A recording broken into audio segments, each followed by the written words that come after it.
ఇంట్లో పచ్చిమిరపకాయల పప్పు లేదా ఆకుకూర పప్పు లేకుంటే గోంగూర పప్పు ఏదైనా చేసుకున్నప్పుడు ఇలా పచ్చిమిరపకాయలను కొంచెం లేతవైతే తీసుకొని వాటినైతే ఇలా సన్నగా గీసుకోవాలన్నమాట.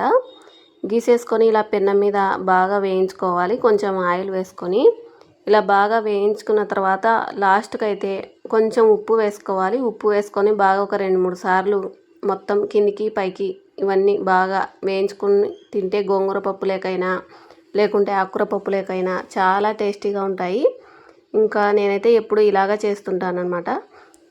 ఉప్పు ఎక్కువ వేసుకోకుండా ఇలా తగ్గట్టుగా వేసుకొని బాగా వేయించుకుంటే వాటికైతే ఉప్పు పట్టేసుకొని కారంగా ఉండవన్నమాట. పచ్చిమిరపకాయలు చాలా అంటే చాలా టేస్టీగా ఉంటాయి. ఇంకా ఈ వీడియో నచ్చితే ఒక లైక్ చేయండి, షేర్ చేయండి, సబ్స్క్రైబ్ చేసుకోండి మన ఛానల్. Thanks for watching.